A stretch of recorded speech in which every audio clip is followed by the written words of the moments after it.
জুলাই আগস্টের রক্তাক্ত ঘটনাগুলোকে ঘিরে মানবতা বিরোধী অপরাধের মামলায় গুরুত্বপূর্ণ রায় ঘোষণা করেছে আন্তর্জাতিক অপরাধ ট্রাইব্যুনাল। ক্ষমতাচ্যুত প্রধানমন্ত্রী শেখ হাসিনা এবং সাবেক স্বরাষ্ট্রমন্ত্রী আসাদুজ্জামান খান কামালকে মৃত্যুদণ্ডে দণ্ডিত করা হয়েছে।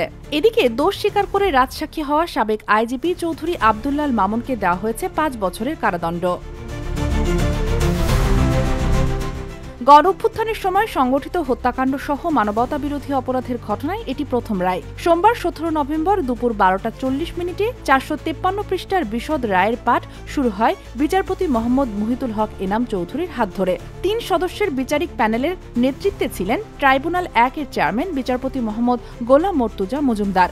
তার সঙ্গে সদস্য হিসেবে ছিলেন বিচারপতি মোহাম্মদ শফিউল আলম মাহমুদ। রায় ঘোষণার সময় আদালত ছিল জনাকীর্ণ। জুলাই আগস্টে নিহতদের কয়েকজন পরিবারের সদস্য সহ আইনজীবীরাও উপস্থিত ছিলেন। ট্রাইব্যুনালের রায়ে বলা হয়, শেখ হাসিনা সহ 3 আসামির অপরাধ আদালতে পুরোপুরি প্রতিষ্ঠিত হয়েছে। 5 অভিযোগের মধ্যে 3টিতে শেখ হাসিনাকে মৃত্যুদণ্ড এবং আরেকটি অভিযোগে আমৃত্যু কারাদণ্ড দেওয়া হয়েছে। অন্যদিকে সাবেক স্বরাষ্ট্রমন্ত্রী আসাদুজ্জামান খান কামালকে একটি অভিযোগে মৃত্যুদণ্ড দেওয়া হয়েছে। রাষ্ট্রপক্ষ মামলার শুনানির সময় বারবার দাবি জানিয়েছিল, জুলাই গণঅভ্যুত্থানের সময় সংঘটিত মানবতা বিরোধী অপরাধের সর্বোচ্চ পরিকল্পনা, নির্দেশনা এবং তত্ত্বাবধানে জায়গা ছিলেন শেখ হাসিনা। এই মামলায় অন্য 2 জন আসামি সাবেক স্বরাষ্ট্রমন্ত্রী আসাদুজ্জামান খান এবং সাবেক আইজিপি চৌধুরী আব্দুল্লাহ আল মামুন। মামুন ছিলেন একমাত্র গ্রেপ্তার আসামি। তিনি ট্রাইব্যুনালে অ্যাপ্রুভার বা রাজসাক্ষী হিসেবে তার জবানবন্দি দিয়েছেন। 2010 সালে গঠিত এই ট্রাইব্যুনাল পুনর্গঠন করা হয় 2024 সালের 5 আগস্টের রাজনৈতিক পরিবর্তনের পর। পুনর্গঠনের পরই জুলাইয়ের ঘটনার প্রথম মামলা হয় শেখ হাসিনার বিরুদ্ধে। গত বছরের 17 অক্টোবর শুরু হয় নতুন ট্রাইব্যুনালের প্রথম বিচার কার্যক্রম। সেদিনই শেখ হাসিনার বিরুদ্ধে গ্রেপ্তারি পরোয়ানা জারি করা হয়। তখন তিনিই ছিলেন মামলার একমাত্র অভিযুক্ত। পরবর্তীতে এবছরের মার্চে প্রসিকিউশনের আবেদনে সাবেক স্বরাষ্ট্রমন্ত্রী ও সাবেক আইজিপিকেও আসামির তালিকায় যুক্ত করা হয়। রাষ্ট্রপক্ষের ভাষ্য অনুযায়ী অভিযোগের সময়কাল ধরা হয়েছে 2009 সালের 6 জানুয়ারি থেকে 2024 সালের 5 আগস্ট পর্যন্ত।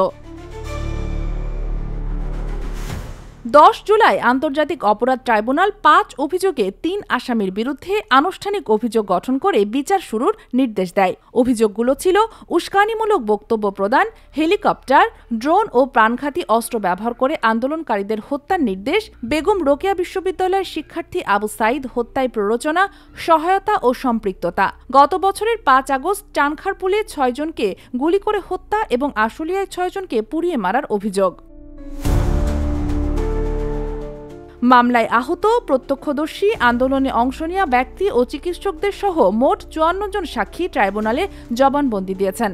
এছাড়া অডিও ভিডিও ফুটেজ, গণমাধ্যমে প্রকাশিত প্রতিবেদন এবং জব্দ করা গুলিও প্রমাণ হিসাবে উপস্থাপন করা হয়েছে।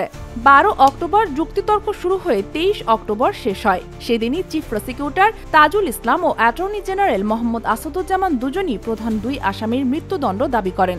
আজকের রায় সেই দাবিরই প্রতিফলন। ঘটনার দীর্ঘ প্রক্রিয়া শেষে রায় বেরিয়েছে, কিন্তু আলোচনার নতুন অধ্যায় এখন থেকেই শুরু হতে চলেছে। Sheikh Masuma, daily our Bangladesh.